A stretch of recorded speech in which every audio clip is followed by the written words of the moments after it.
Maybe it's smaller. Oh, well, that works.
Oh, effective Tuesday, March 1st, optional.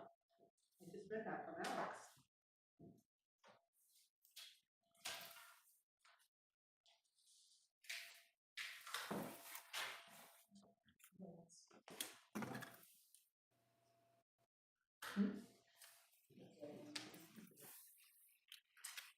Today's February 28th, and it's not leap year. You didn't have a different day on? March 1st. Shoot. I grabbed one from downstairs. I looked for that one. It's at 5 o'clock today, so you Oh, that's at 5 o'clock tonight. It does? Technically, after 5 is March 1st. Or Yeah, is just it? made that up. Oh, it sounds great to me. I was so excited. So Is it sufficient? Second page of this? Yeah, I do. Just use common sense. Yeah. Absolutely. I think Yeah, that's what I'm saying. I'd like to call to order the special meeting for city development and planning. We have one item on the agenda to create the advisory committee to review the American Rescue Plan Act funding. So I sent out an email a few days ago with the same points up here. And these are the things that we need to consider. All of you, you have it on your agenda. Actually, it's on the back of the agenda tonight. And I just wanted to ask the issue to come up and speak about what the Department of Development is doing and what their recommendations are in terms of pulling and start pulling together. Sure. So good evening, everyone. Just to recap on the amount of applications we received 71 applications for the ARPA funding. We had a total of $75,450,000 in the total ask from those applications. We have been looking at these in terms of 5 different categories. Obviously, it'll be up to you how you structure things, but we separated them based on arts and youth engagement, facilities and infrastructure, food and health, housing, and workforce and economic development. So that's how we have been kind of looking at the internal review. And we're really trying to prioritize applications based on the need, the capacity, and the time frame. So, you know, as we get further into things, there will be additional questions that we have. The latest report from finance from the first 26 million, I believe there's just under 11 million that's available from that. So that's kind of what we're looking at. And again, we have like a $75.5 million ask. So just wanted to kind of give that overview. And also just reiterate that a lot of organizations have been reaching out and kind of wanting to know the timeline for this. I think a lot of other funding that might be matched with this, they're looking to, know when they'll have answers for obvious reasons, as they're putting different funding applications together. Yeah, I think that's pretty much it for me, but if you have any other questions, let me know. Thank you. Thank you. So just wanted to, have that overview. So as we're moving forward to put this meeting together, there's a few things that we really need to consider, like the number of people on it, the qualifications, what we expect from individuals. That was one of the things that was asked, like people, are interested in being part of it, but what are we asking them to do this? And as Ms. Giannis just said, we need to talk about the time frame to complete the evaluation and disperse funds. So I'm opening up this discussion. I know that we received probably about 15 people that I know of have submitted their names to say that they wanted to be a part of the committee. So that is a starting point. So, I opened up to the council members just to see, hopefully giving them some thought in the last couple of weeks, and we can discuss what we want to look like. We definitely want to try to move forward with this quickly. It's been languishing a little bit too long, frankly, and it was something that we said we wanted to do while we were running for.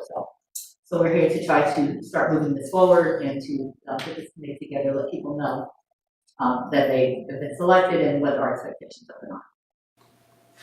Mr. DeBaron.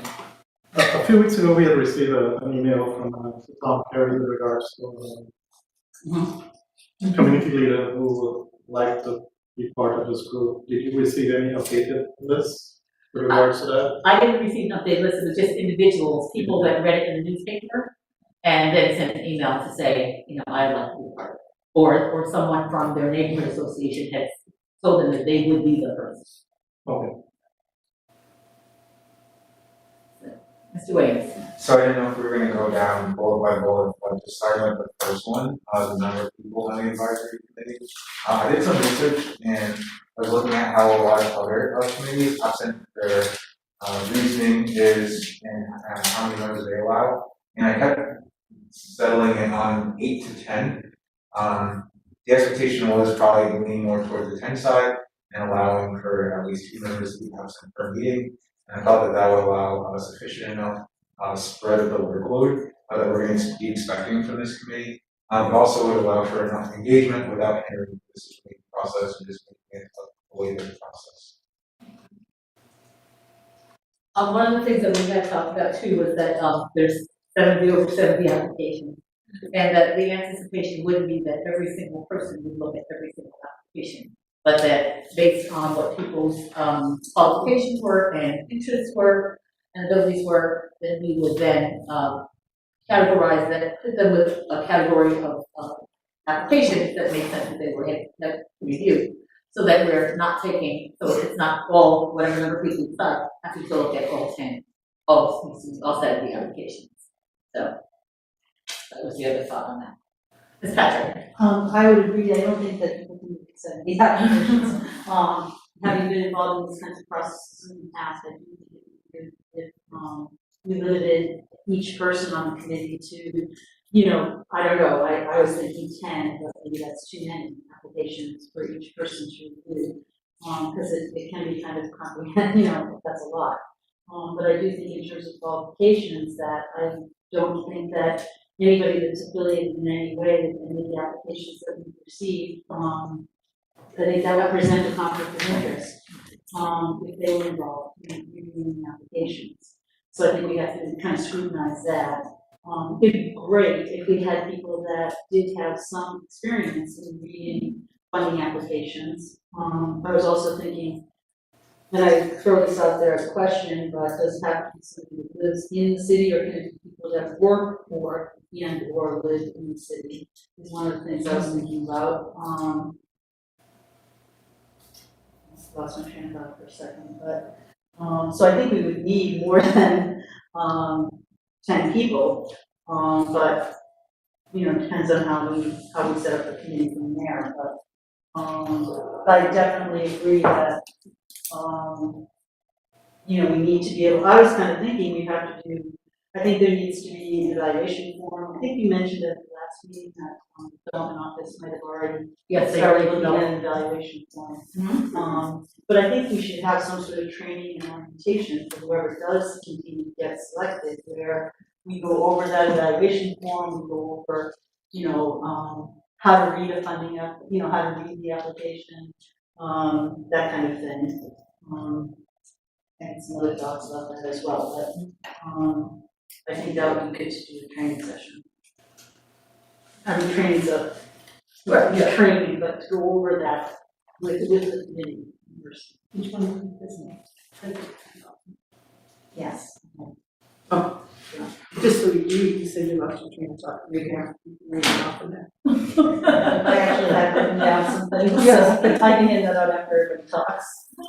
Okay. So yeah, it makes sense that we would definitely have some sort of overview of the evaluation form that the Department of Development has created. Right. And to make sure that people understand it and have the ability to do that. So, I did want to just bring up 2 other, maybe this is questions for Ms. Diop, but I noticed in looking at the applications that we did not ask for audited financial statements from any of the nonprofits, and I didn't know if that was something that, as a grant writer, I've always had to submit audited financial statements when I applied for grants, so that was something I wanted to ask. And I also wanted to ask if, and I don't know, opening this, whether we should be considering whether people have also applied for CDBG Absolutely. And how does that revise our list, of the 70 applications? Then does it? So those are just a couple of things. Dan, Well, so we, you want to come over, Mr. Frank?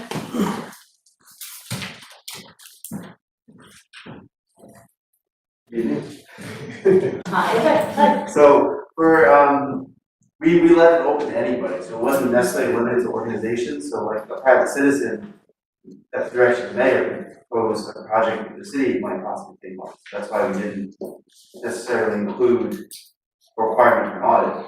Gotcha. So you do for a CDBG applicant? Yes.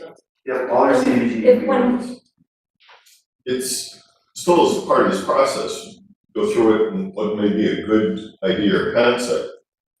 Then it has to be reviewed with the individual, the entity, organization's actual ability to implement it in a timely manner. So then it's when you get into the financials, some of these organizations raise the ability of, or the inability in terms of normal cash flow.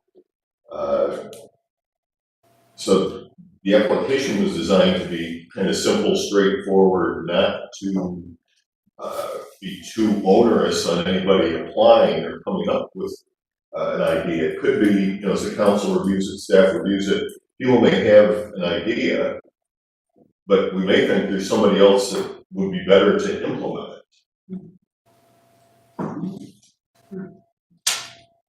And in terms of the CDBG question, I don't think there was many applications that are receiving CDBG for the particular projects that were being applied for. I do think we should be mindful of, the fact that this is one-time funding, how is it best utilized, and, are there other funding sources?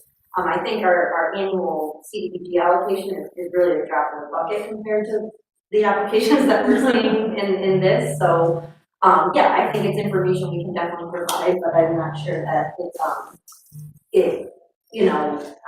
I think there's only like 3 or 4 projects that are also. Yeah, most of the ones that applied that were receiving CDBG funds or have applied for the past also need to get additional funds to finish the projects. So some of the larger projects, we put money aside in CDBG contingent on they in fact raise the rest of the funds to do the project. A lot of times entities need to have money to get money, so we put money aside for groups. And so some of the entities that apply have CDBG money allocated to it, but without the ARPA money, they would have to look for other sources. Right. Yeah, I think that's something that we review applications we're really gonna have to consider. So, but first we gotta get a committee to do that. So let's just leave it. So, thank you. So, we kind of started here on the number of, so you were saying that you thought that 10 was too long. Does anybody else, have, this is like a separate problem to have, so we have ideas on what that level should be? Because we do want to definitely make sure that we start keeping these together. So, let's also keep in mind that the staff will be, we're working with the staff. We're not doing this in place of the staff. Right. Oh, yeah. Mr. Colleen? Yeah, I think there should be 12 to 15, that way it gives each person 5 to 6 applications to look at. It's not too many, but not too small. And I also think I think it's very important that anybody who's submitted or is on a board or is a member of one of the organizations who applied cannot be a reviewer. Definitely, the conflict of interest will definitely be addressed, and that would be the same thing. So, and that would be a question when we send out, say, what's your interest, what are your qualifications, and are you in any way connected to anyone who is submitting an application, to any group organization that submitted an application? Definitely a question that would have to be on there.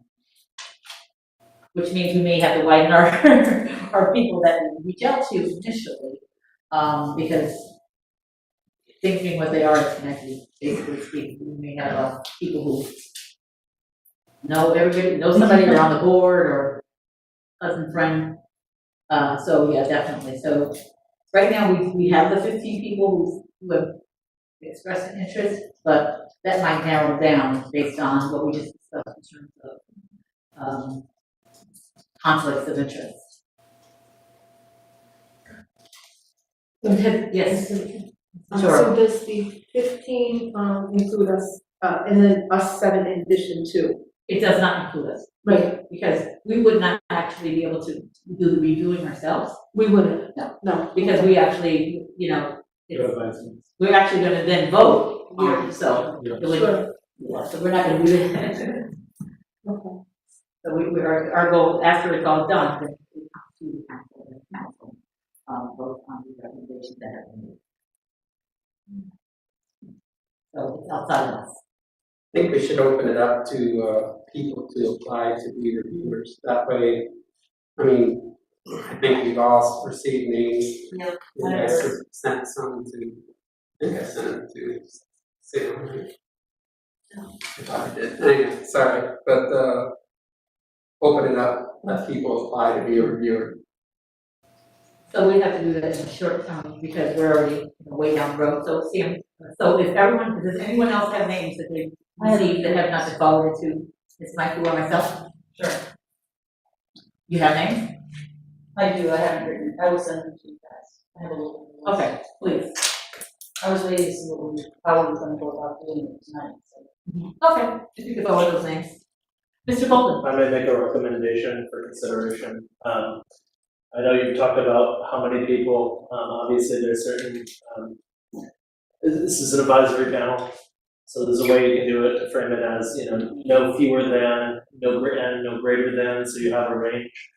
And other things to consider would be, you know, how long somebody would serve in this position. Obviously, it could be a multi-year review, because there's gonna be another round of applications, and also how to handle vacancies. If somebody were to drop out and you're below a threshold, and then if you're going to add people on, potentially at a later date, how the council should proceed with doing that. Then in addition, I just want to mention, obviously, they're advisory, but there's a question on whether or not the ethics provisions of the city code would apply to members of the advisory panel, because obviously there was a question about conflicts of interest and so forth. It's obviously something to consider, and then any rules related to how they'll proceed in reviewing applications. Again, something to consider.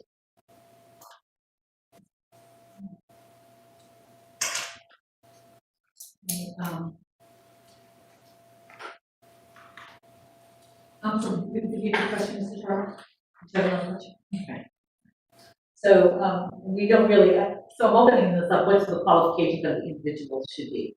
And I don't have well, I have an idea what I think, because I think that people need to have some basic understanding of what it is to evaluate, an application. And so in terms of putting together the application for people to become a reviewer, I think we need to have some, scoring there in terms of, you know, whether it makes sense, and also which, category they would be asked to review. So has anyone given any thought to the qualifications of individuals? Have any input on that? Mr. Williams? So I just wanted to say, I thought, Ms. Patrick, your recommendation for the training organization was spot on, so I definitely think that it'll give everyone sort of baseline understanding. In no way, shape, or form, I mean, expert in a matter of one meeting, but definitely a lot of them have an overview of what the work will entail. I broke it down into 4 categories personally: vision, knowledge, diligence, and discretion. So just briefly reading, just so I'm not forgetting anything.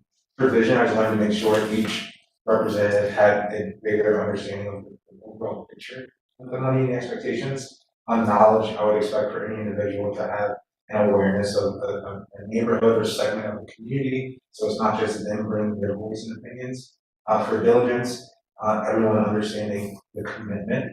I know that we're still dealing with the ending of a pandemic, but absolutely, if you are not able to dedicate the time to being present for all meetings, I would just urge them to take a secondary role. And then discretion, and we already talked about confidentiality, but just wanting to make sure they understood that the advisory committee at the end of the day needs to be one voice. And although it's not going to hit on what everyone would want, I think they just have to understand the collective interest of the group.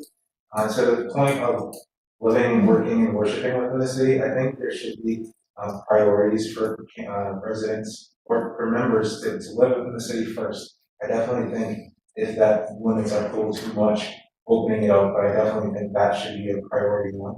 But also I think there needs to be consideration for people's comfortability with being in the spotlight. I think similar to the community conversations, regardless of what product is submitted, these individuals, because this is one-time money, are going to be subjected to the response from the community. And I think that needs to be underlined, and people need to be comfortable with that. And then lastly, I think people's personal conduct needs to be taken into consideration, and needs to make sure that reflects favorably on the group's interests. Well, that brings up a question about making the group's names public. I think we need to think that through, and how we maybe that we don't publish, we definitely need to think that through, based on what you're saying.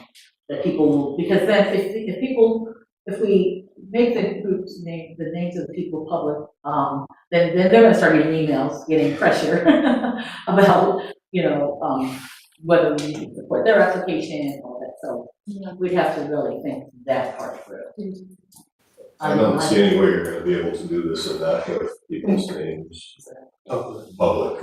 It will be. Sure. But what would we necessarily need to publish them, or the, you know what I mean, it may get out there? You're gonna be public.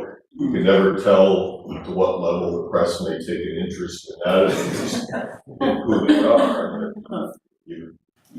There is going to be some scrutiny on who's chosen to be on the committee, which is part of being involved with this level. Which is one of the reasons I wanted to make sure we did it through an application process as opposed to just choosing, this person I know or that person I know. Make it more objective so that people won't think that we're just choosing people that we know. So, yes, Ms. Patrick. I guess I would have to say that that is a good point, that people have to recognize that their names, they might get emails and letters and that type of thing. The other thing I was thinking about was whether we would have the people who apply come and make a short, brief presentation to the committee as well. And again, I'm just throwing all this out there, but This committee? Or, oh, you're right. yeah, like, let's say it was Got it. that somebody from an organization or an individual that has applied, when we get to that process, they want to be able to have a committee be able to ask questions and further questions. Again, I'm relying on my past United Way experience, so how we use that. I would assume that's going to be part of the process, again, because the application process was designed to be more simplistic and not overly burdensome. There are going to be legitimate questions in terms of the details, as you talk about audited financials, and maybe other records, or you're going to look at staffing, the skill set within the organization to actually implement the program. So, that's almost a foregone conclusion. That brings to another question, because someone reached out to want to know if we're going to do this virtual or in person. Yeah, I think that's a good question. Being optimistic, I'd like it to be in person, even though we I agree with cross our fingers every day and hope that the trend continues for things clearing up. You can never tell in this environment. I agree.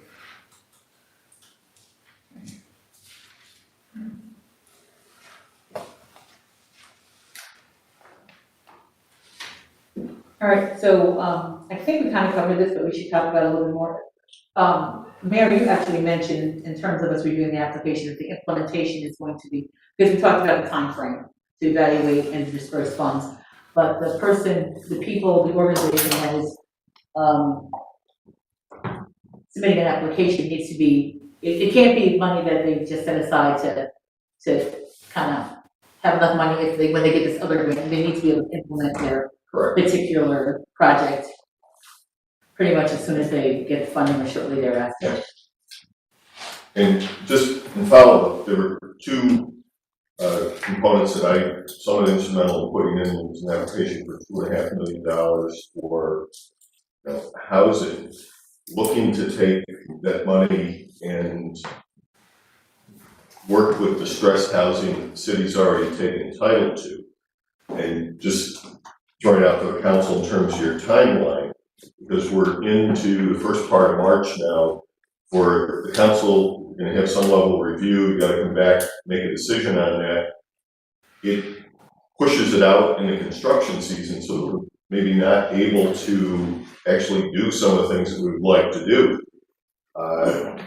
You know, and looking to work with some of the stuff that Ron Gardner's doing, some things that, we have, the homes program that people are interested in housing. There's a real opportunity here to create, affordable housing for a number of families. And I look at that as bottom line tax revenue when we get a year, 2 years down the road with, you rehab it, sell it, get it on the tax rolls. And appreciate the council's support in the last couple cycles of approving some of the collective bargaining agreements. I also look the future years going out to be able to pay for those. And I really need like that money, if you could have given it the okay yesterday, we would liked it, we could wait till tomorrow. But, you know, that's just, it's a component we're talking about. Timing is very much important in terms of the ability to implement it and to get the full effect of it, where it's not just one narrow project or focus. It's going to have a number of players within the community who are going to benefit, and to manage all that can become a little more complex and time consuming. Yes, and the other part of it is that, well, it was mentioned, but, and this was a suggestion that came forward as well, that money that's left, which seems to be getting smaller all the time, that we actually put it into two different categories. And so, because I guess there's some projects out there that are kind of waiting to hear one way or the other, whether they'll move forward, whether they'll submit other applications. So, and this really isn't up to the committee that we're forming, but we definitely need to, that needs to be figured out properly in time for the committee, to make sure that the committee understands that there's this much money as you look at these applications. Because it's 75 million, 75, almost 75.5, and we only have 11 million to spend right now. So that's going to be challenging to stay with. I think when we develop the timeline for the entire decision-making process, that, I mean, part of it will be, you know, round two, which I'm not sure, you know, when that. Well, round 2 is going to come in May. Okay, so that's, okay, so we have, I think we should build that into whatever timeline we're discussing now, so that people know that there's going to be more grant. I guess, I mean, this, again, so just my thoughts. So I just want to be clear, so are you suggesting that people who submitted the first application in the first round, so that the second round of funding is also applies, and that there not be a second round of applications? I don't know, I think we talked I was about looking the at doing a second second round of application. applications. But that's not what I understood based on what you were saying. So No, I did think that we committed to a second round of applications. Okay, because then this still leaves us at 11, a little bit less than, I think, 11 million. But these folks could, I mean, again, They could have They made could a reapply. decision. decisions, but they could reapply or Yeah. I resubmit. think the application process would be open to everyone, just again, yeah, so it's not that, you say if you didn't get funded, you can't submit another application. It's just that they have to submit another application. Again, I want to just caution people that individuals and entities who have applied for this round of funding. Again, some of these projects were things that have been kicking around for a period of time. And I personally am a little bit skeptical of some of the assumptions on the cost, only because we've seen price go up for material and other things. And, you know, they may be great projects, great ideas, but when we get into it, they're not going to be able to implement it within the budget that has been proposed. And so we have to, you know, what are we going to do with that? Do we look at the second round of funding? Do you, part of the review process, make sure they go back and validate and verify the cost assumptions, and then just the availability sometimes of contractors or workforce to actually get the work done.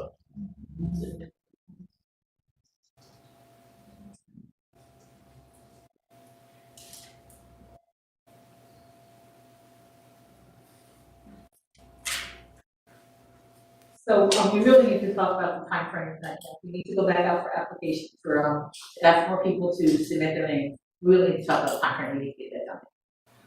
So, and the process that we do it, we're calling for people to we, as a individuals, just do it, something on paper, but we have to figure out a way to do it, and we have to have a turnaround time to do it. So we have to have the application as well.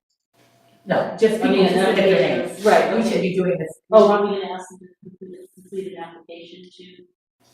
So right now, people have simply submitted their name, Right. but, and you need more names, what we're saying.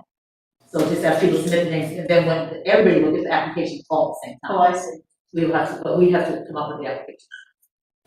So that time frame, so that everyone gets it at the same time, is what we need to do quickly if we're asking more people to, as was suggested, to submit their name.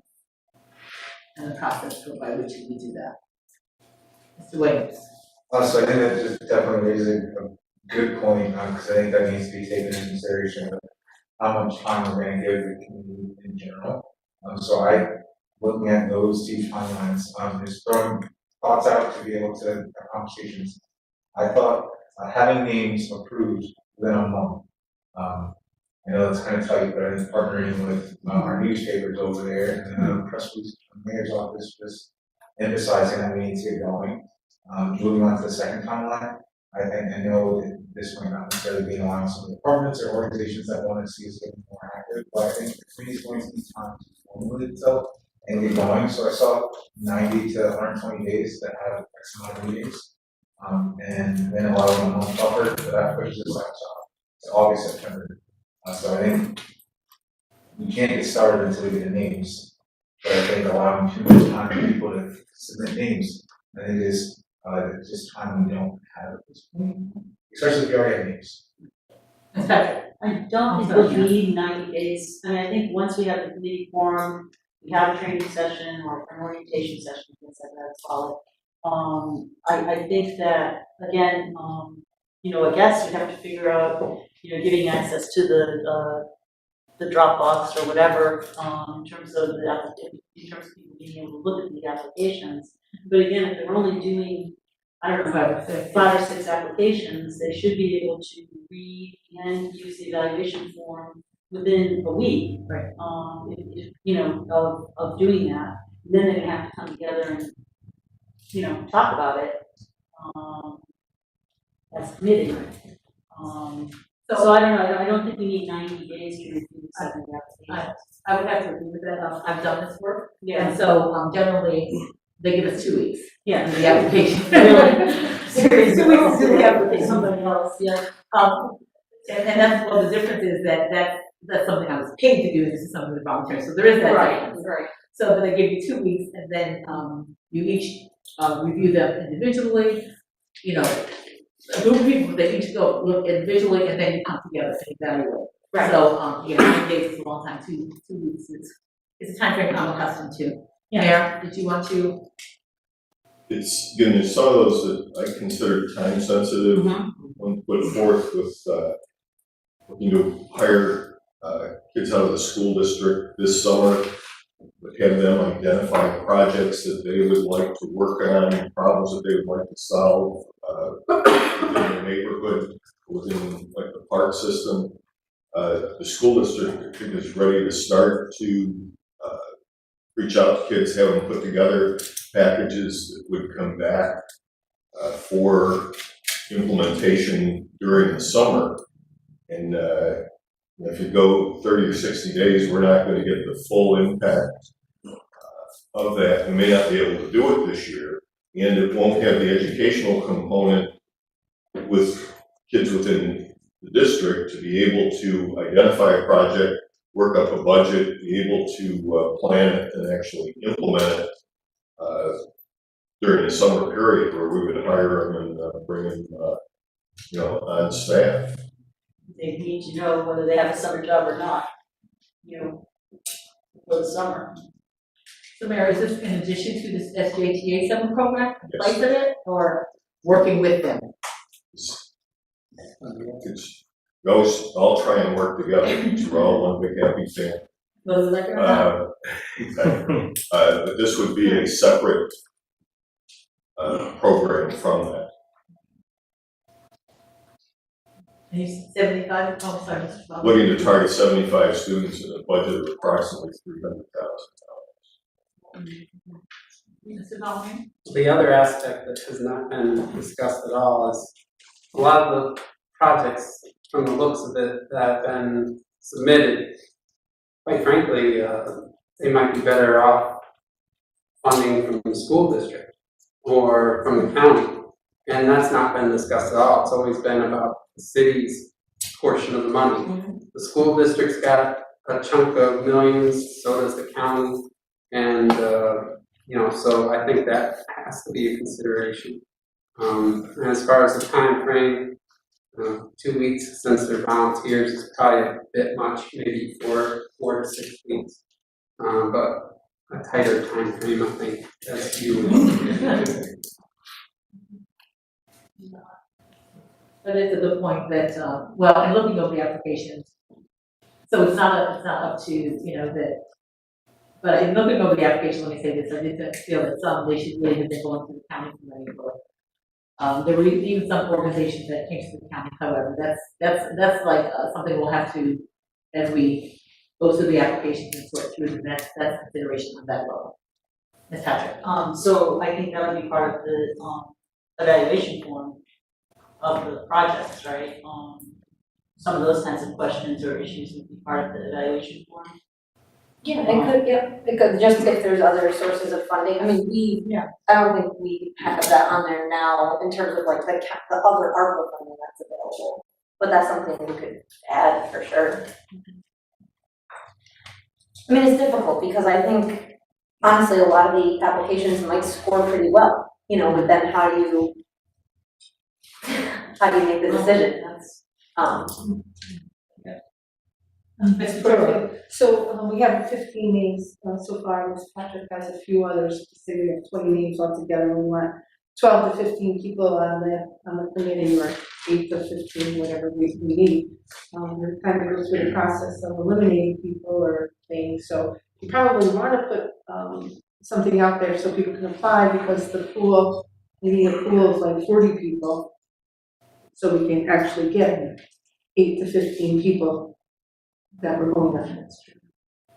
Agreed, and one of the things that we talked about, we haven't talked about tonight, but I think it's important, is that we make sure that there's representation in terms of communities, so that we don't have, you know, so it does not become lopsided, so that more of the reviewers live in one particular community versus the other. I think it's really important that we have the representation from the various neighborhoods. I know we started out with, it being like, everybody's, not everyone, but people from the Sun, which represent the various neighborhoods. However, I'm sure that there are other people that have submitted their names who don't necessarily belong to Sun or member Sun or anything, but, you know, throughout the city. So we should definitely make sure that we consider, as we're putting the advisory committee together, that the representation throughout the community, since ARPA funds is, you know, for the entire city, that we take that into consideration. We definitely have to look at that. We need to make sure we keep that in mind.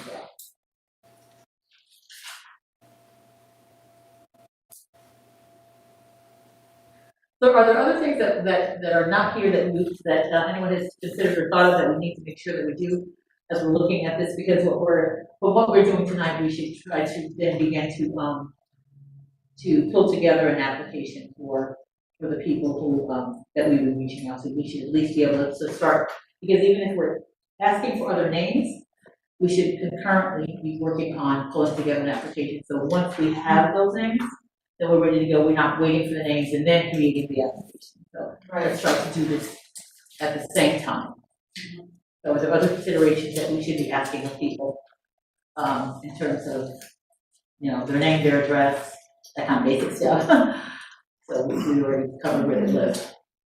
So I guess I would just wanna make sure that we're looking at, being, pulling together a largely, diverse group, that's, around the race, age, and gender and socioeconomic status. I think that often what happens, if we're not really intentional about that, then we will kind of, reach out to people who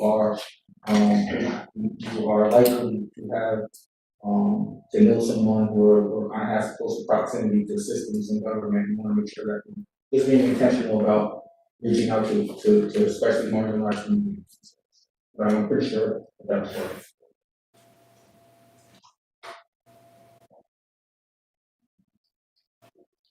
And not putting that way particularly, so just kind of thinking through that. No, those are definitely good suggestions. And we should definitely make sure that we do that. It goes beyond just neighborhood representation.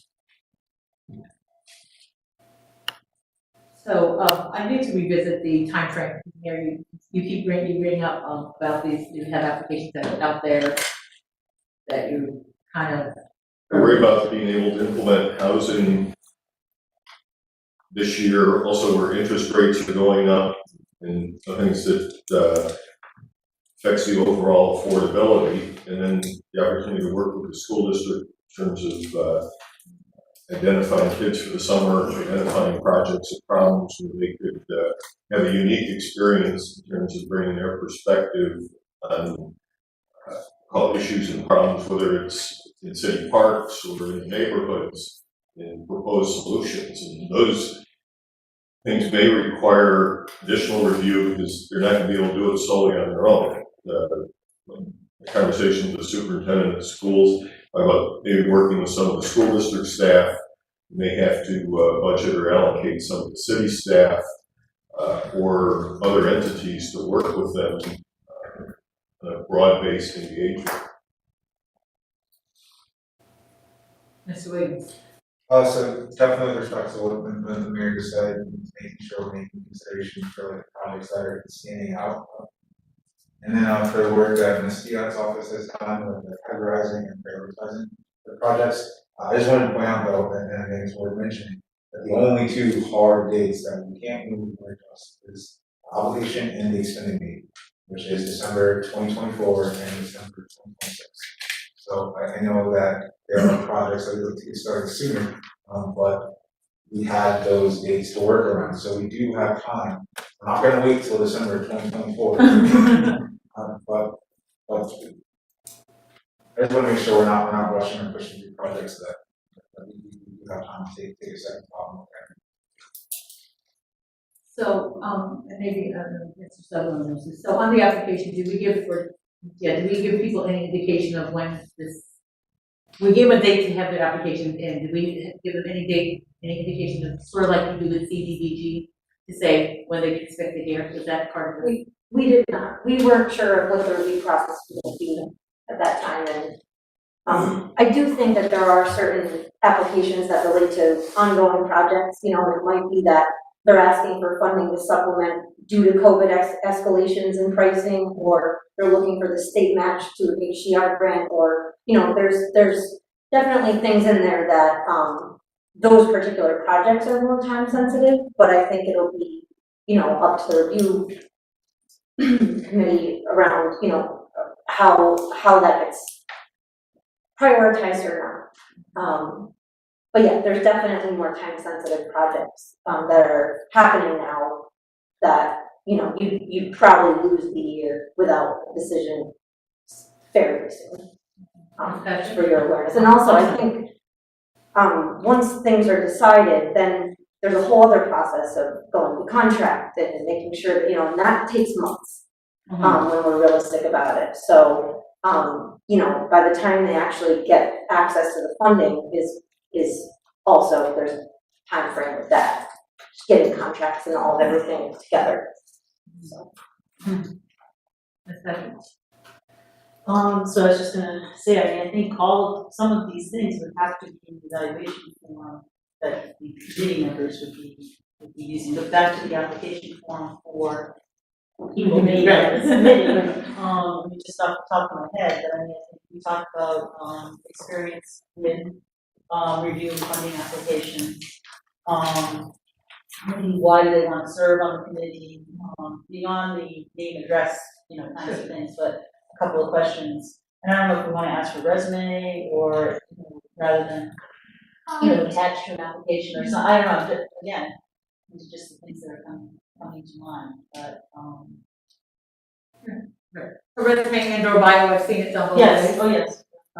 Some people just have been on the workforce for a while or whatever the case may be, and they have a bio, but they've done lots of things, so either way. Now, I guess we could put a conflict of interest statement right onto an application, so that, again, indicating that, they understand that if they have any connection whatsoever, any of the applications, that they cannot apply.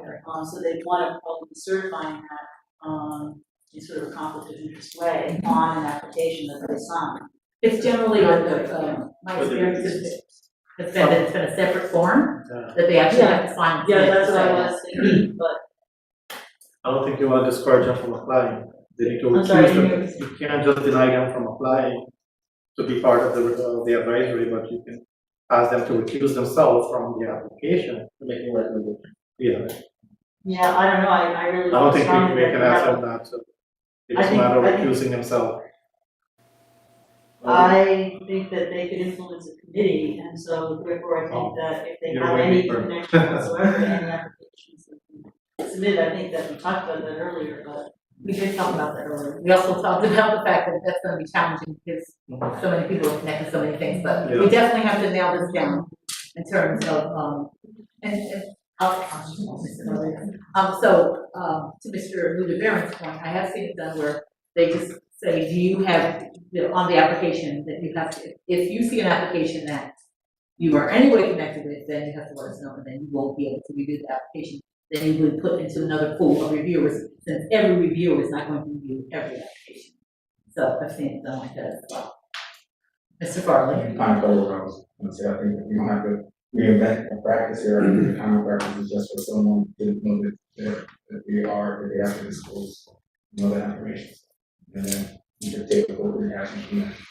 Mr. Conley? The problem with that is that the committee will be coming together to discuss all the applications. And that's where the influence could potentially come in. And that's where we really don't want to have any sort of thought that there's a bias or influence in the application process itself. So I think we put the word out if people are interested in being a reviewer, see how many names we get, and go from there. And really, I'm pretty strong about my stance on people who have any connection really shouldn't be part of the review process. Mr. Mayor? Oh, or, That's Patrick. Well, I think once you're sitting around the table, you're gonna have some influence. I mean, let's say you put in a project and you're accusing yourself, yes, from the decision, but if I know you or I'm working with you, it's gonna be difficult for me to say, gee, I don't really think that's a good project. I don't recommend that. So I do think that it just will help us eliminate any bias or conflict, I think, if we look for folks that aren't connected to projects. I don't know, but I think because people can be pretty persuasive. And some people aren't as persuasive, might be more introverted. I don't know. I understand your point, but we have to, let's dive a little bit deeper, what are we talking about when we say connected, so we should, we make sure we understand what that means as well. Yeah. but as I'm sitting here, I'm not quite sure what the role of this committee is. Again, it is, you have to clearly articulate it, it's only advisory. Right. The council makes the final decision, and so the committee could be 100% in favor of a project, and the council says, no, we're not gonna do it, or vice versa. And you don't wanna give people false expectations that they're going to be driving this, and so what are you actually looking for? You're looking for support within the community to foster these projects. how do you fine tune them? Again, some of them may need some assistance or more community input in terms of the overall implementation. Some of them, they might get scaled back a little bit. As I said, some of these applications, their budget assumptions may be underestimated. So you might have, everybody agrees we're going to do X number, but when we come up with it, we don't have enough money to do all those because of what the final costs are.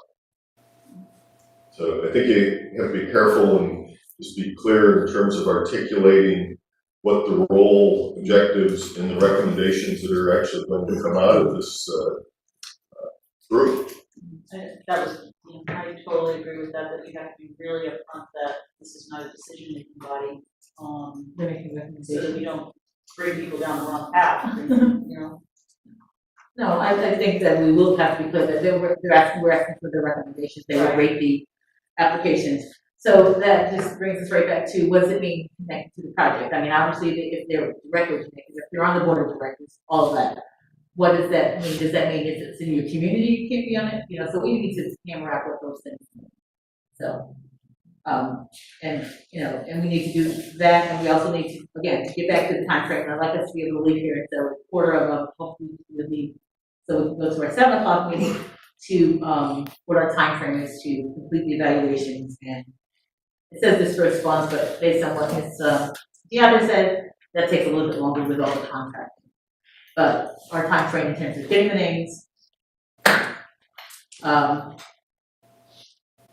and completing this form, and then, you know, getting them back so that people can complete the evaluation. What is that timeframe really look like? So I would like us to be able to leave here today with at least deciding that. And it sounds to me like we'd have to have another meeting to hear about some of the other stuff, but we definitely, those are things I'd like to see us get done today. So, in terms of putting, Mr. Palmy said, putting out for names, so are there suggestions on what the time frame would look like to get those names back? Mr. Palmy? A week to 10 days, I think is sufficient.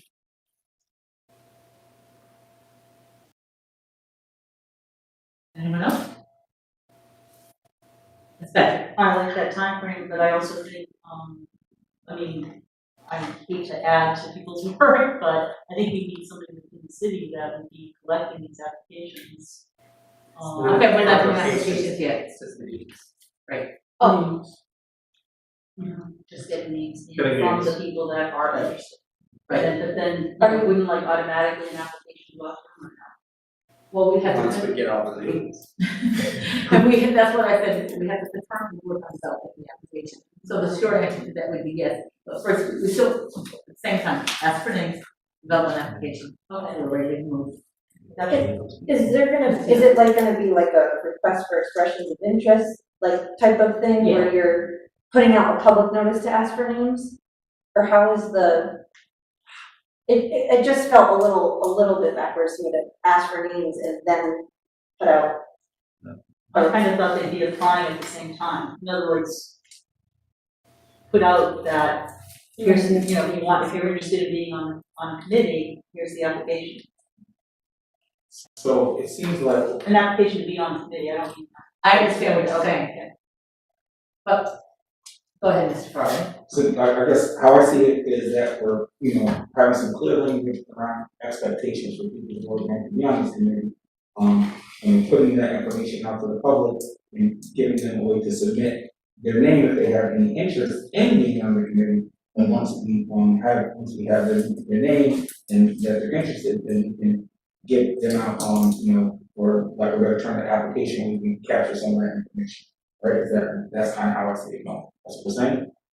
That's what I think. So like a general REI or request for expression of interest, they can submit their intent in a simple, whatever it is that you outline. Right, and then, Make that be public though, so that, people can reply to it and they're aware of it. so then we have to figure, so they would reply to them, I'm sorry? Gives us more time to do the. Yeah, we definitely have to do that. That's a good So idea. that's, we have to do that, as I was saying that. So, we can have them reply to Ms. Michael. Just trying to take just the names for the names, Ms. Diaz, so we're taking that off of you, that's not just one more thing you have to do. Okay, That makes sense. I beg your pardon? Makes sense. So we have names to submit, Ms. Michael, and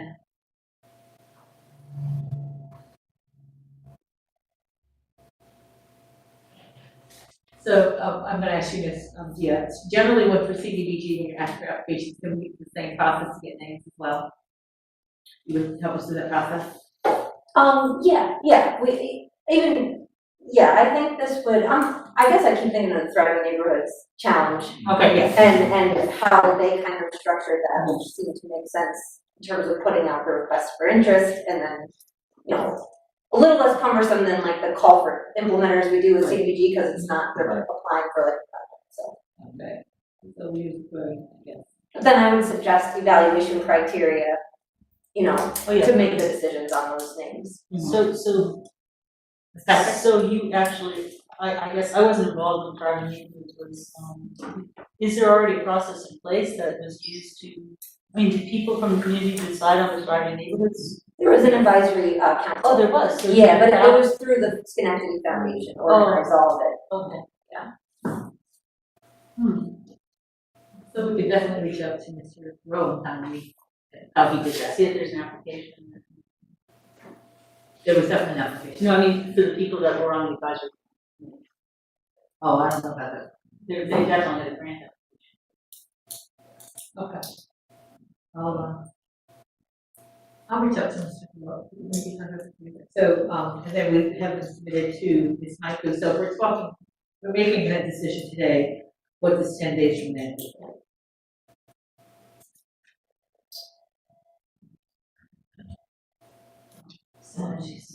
Seven is March 7th, so 8, 10th, March 10th. That is Thursday. Let's give it to the 11th, that's Friday. Just give it a look at it. Yes. If it's 10 business days, that would be just 2 weeks out. Working.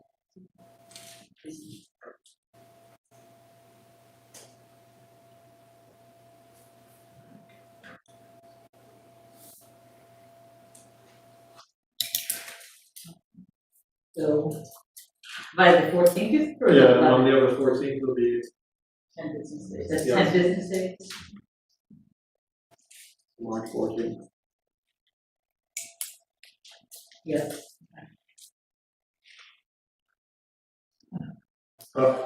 This is just to get the names in. Sorry? March 14th is just to get the names in. Right. To Ms. Michael. People that are interested in serving. Okay. But in the meantime, we would have to be working on the application as well. Okay. So based on what we've done tonight, we would, come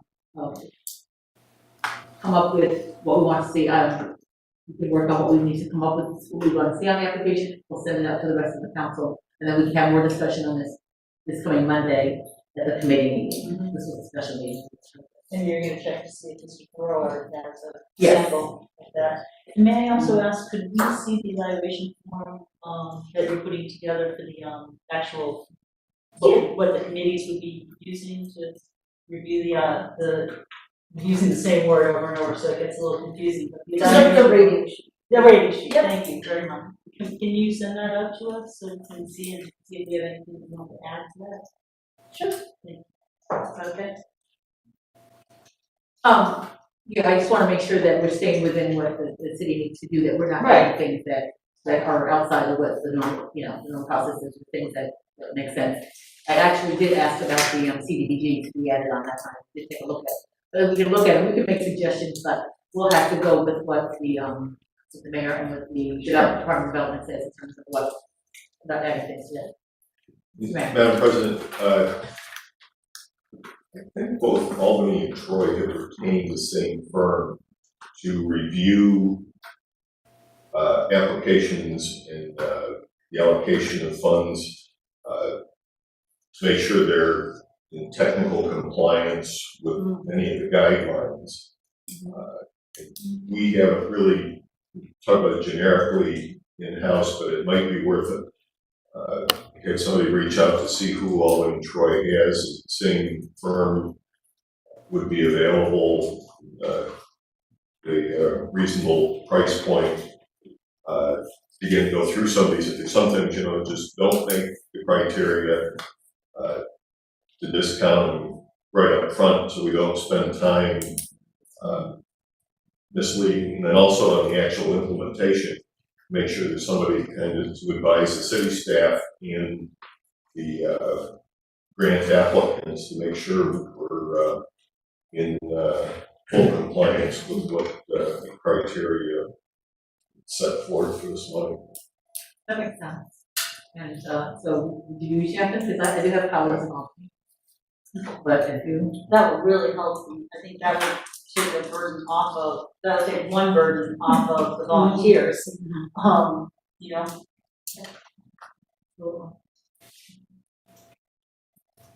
so, you said yes, ma'am? Yeah. Thank you. So by the 14th, we will have, we'll have it, we'll have to submit the names, and then we still have to, come up with the actual application, if you will. There's so many, I know we use that word something with the application for the to be on the committee. reviewers, Yeah. for the advisory committee. So, based on what we said today, we'll, put that together. Are there other things that you think that we should be asking? In terms of that, we can, put it together in today's Monday, and probably have it back out to the council by Wednesday, just based on what's said here today. Beg pardon? That'd be great. Right. But are there other things that we make sure that we're not missing anything, but once you see it, then we can evaluate that, and then, you know, have this be an ongoing process. So we talked about experience, we talked about a bio resume, obviously, talked about representation. I think why would they like to be on the advisory committee? And we, right, want to be on it. Excuse me? Yeah. And, also, even if we have to somehow put in there about if they have any conflict. Yes.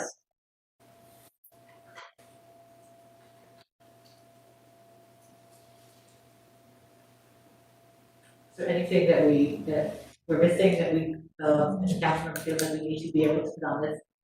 To ask for people for their, interest in or being on the advisory committee? No one? Good start. I'm sorry? It's a good start. Good start.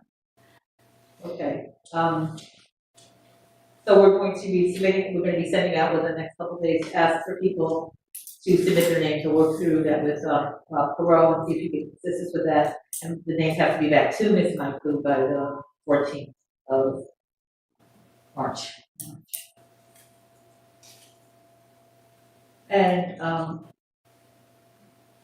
And the mayor is going to look to the firm that would help, just like get rid of, get rid of, that's not what I mean. To look at applications that just don't even meet the criteria. I know that we've all got I think it's 44 pages of what can and cannot be covered, but to have a firm to do that as opposed to us doing that makes sense.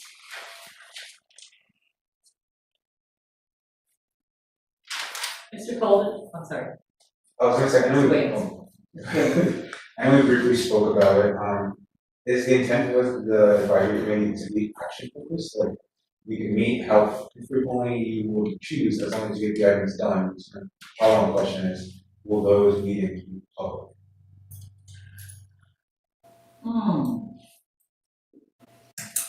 I think we would have to handle this the same way you see the meeting review process is generally not a public meeting. Because we're going to be discussing people's applications, so. Mr. Coleman? With their meetings be public? Yes, the review committee. Generally, they're making a recommendation, so there's no official action being taken by the city. So, I can look into it further, but my initial thought is it would not need to be open to the public since they're not taking an official action for the city, they're providing a recommendation. Okay. Actually, that makes sense also because of the confidentiality aspect of, you know, we're asking them to make sure that they're being confidential about what they're reviewing. Right? Right. So, Then to have a public in the movie. Yeah. In terms of, putting together the application, Mr. Colvin, you mentioned about the ethics provision of the city code that we need to. No, I mean, there's going to be an ethics statement certainly you can include that. Any member would be bound by that chapter of the city code. Again, they're not taking, anybody reviewing applications, they're not making any official determination. It's merely one person, making a recommendation, to a larger group of people reviewing it for the purpose of providing one recommendation or a series of recommendations to the city council to, as the mayor indicated, either agree with or say no or reprioritize, whatever it may be. Again, it's, I think the idea here is there may be a requirement to recuse if there's some type of financial benefit or interest in the project. Otherwise, obviously, there are people who are going to be, neighborhoods around the city who, may want to see a project take place in their community. Don't imagine we're going to require them to recuse because they don't have financial interest in it. But, again, it's for the purpose of providing a recommendation to the city council. At the end of the day, the ultimate decision makers are all of you. And the other thing I think we need to make sure that we include is to tell people is what their time commitment on this is, because that's going to make a difference. We talked about some people thought 2 weeks was too tight. I think, and 6 is, I think, too long, so we can fall in the middle at 4. And they should be able to do it in one meeting. I mean, they're gonna review the applications ahead of time, personally, and then they come together for a meeting that might be like a 3-hour meeting. But they should be able to make their decisions in that one meeting. Right, but we're talking about their right to review the application. No, oh, yeah. So what's their time commitment to that? That's part of the time commitment. Yeah. That you have to sit down at night or whatever. Yeah. To review that. So that's part of the time commitment. So we have to be realistic. How much time people really going to be able to, or need to put into this, and are they willing to do that? So we are. Yes, Ms. Porterfield, my question was, in case they want to know where they'll meet, but you just said they'll take their applications at home or on the computer, or how will that work? Well, right now the applications are online. Right. So, and they're, Mr. Sutherland said that they have a way to back up and they would be able to give it to them that, so they're reviewed online. Oh, okay, so they don't even need to meet. No, but then no. Then they come together as a group, and then we do that. So, we would definitely have to make a place for them to do that here.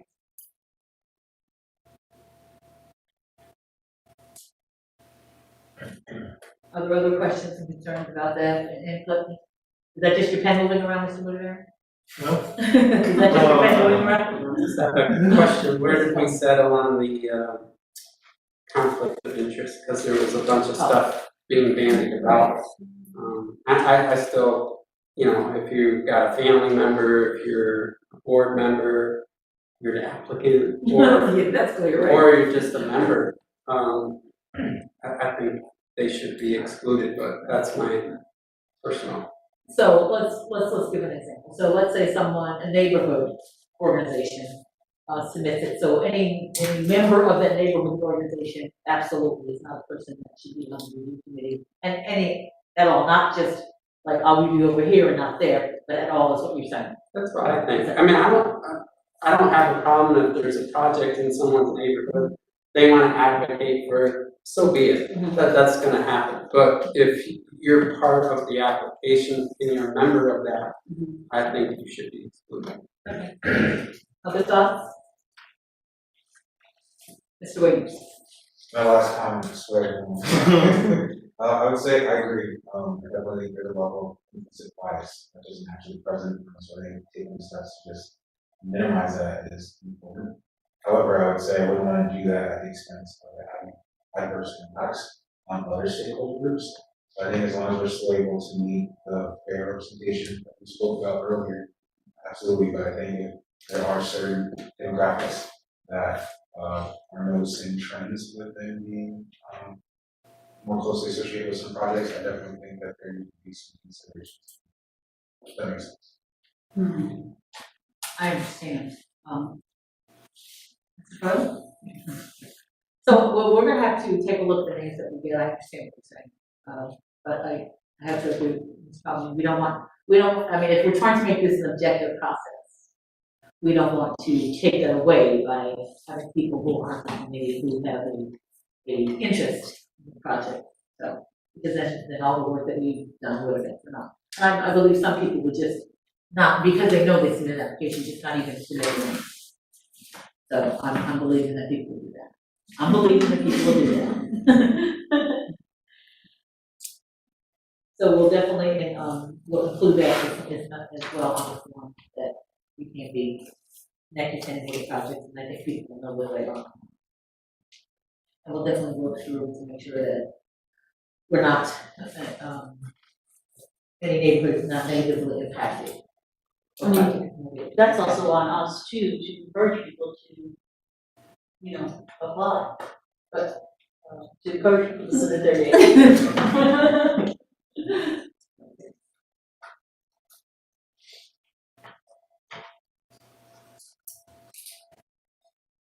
Other questions, concerns? You know where we are, and by Wednesday, we will have a draft of what the application will look like to send out to people, and we'll have all names by the 14th. We'll be getting that out with the help of Ms. Fiat and working with asking about growth and supporting that. And then the mayor's going to find out about what will help streamline this process tremendously. If we get a look at applications. I don't know if it'll streamline it tremendously, but I just said it works. take some bumps out of the road. Okay. Well, again, managing our expectations, right? If